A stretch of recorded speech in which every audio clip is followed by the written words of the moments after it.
আসসালামু আলাইকুম। আজকে আমরা জানবো ডেসিমাল থেকে হেক্সাডেসিমাল সংখ্যা কিভাবে রূপান্তর করা যায়। প্রথমত আমাদের হেক্সাডেসিমাল সংখ্যা সম্পর্কে আইডিয়া রাখতে হবে। আমরা জানি হেক্সাডেসিমালে সংখ্যা হলো 16 বিট বিশিষ্ট, ঠিক আছে। হেক্সাডেসিমাল সংখ্যা 16টা অঙ্ক থাকে, যেমনটা ডেসিমালে আমাদের 10টা অঙ্ক থাকে, ঠিক তেমনি হেক্সাডেসিমালে 16টা অঙ্ক থাকে।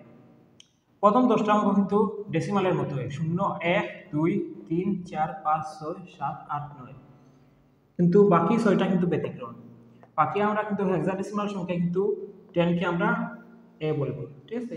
দেন 11 K B, 12 K C, 13 K D এবং 14 কে ই এবং 15 কে এফ বলি, ঠিক আছে। এভাবে আমাদের 16টা হেক্সাডেসিমাল সংখ্যা মনে রাখতে হবে বা হেক্সাডেসিমাল বিট বা অঙ্ক মনে রাখতে হবে।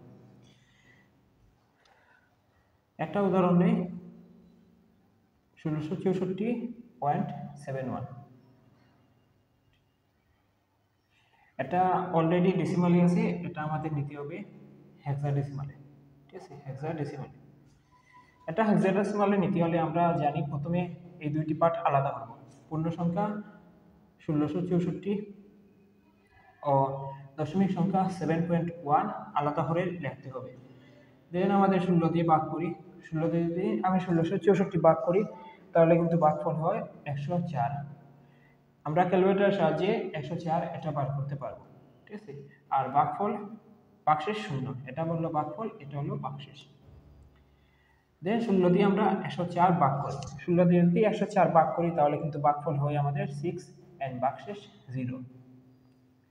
দেন अगेन আমরা 16 দিয়ে 6 কে ভাগ করি, 16 দিয়ে যদি আমরা 6 কে ভাগ করি তাহলে অবশ্যই এটা 0 হবে, কারণ 16 6 থেকে বড়, ঠিক আছে। 06 06, ঠিক আছে। দেন আমরা দশমিক পার্টটা দেখি, 16.71 কে আমরা 16 দিয়ে যদি গুণ করি তাহলে आंसर কত হবে। এটা আমরা ক্যালকুলেটর ইউজ করি 11.36, তাহলে আমাদের आंसर হতে আসে 11.36। এখন থেকে আমরা 11 কে আলাদা করব, ঠিক আছে। আমরা 11 মানে জানি b, ঠিক আছে। 11 মানে জানি কি b, হেক্সাডেসিমাল সংখ্যা 11 মানে b কে বোঝায়। দেন আমরা 3.36 কে আলাদা করি, দেন আবার 16 দিয়ে গুণ করি। 0.36 কে যদি আমরা 16 দিয়ে গুণ করি তাহলে রেজাল্ট কত আসে 5.76, 5.76। দেন আমরা 5 কে আলাদা করি, আবার 76 কে আবার 16 দিয়ে গুণ করি। 0.76 কে আমরা যদি 16 দিয়ে গুণ করি তাহলে আমাদের রেজাল্ট কি আসবে 12.16, তাহলে আমরা 12 কে আলাদা রাখি। দেন আবার আসলো 0.16, আমরা 3টা বিট নিলেই হয়, ঠিক আছে, এত বেশি নেওয়া লাগে না। তাহলে এটা সমতুল্য হেক্সাডেসিমাল বিট কত হবে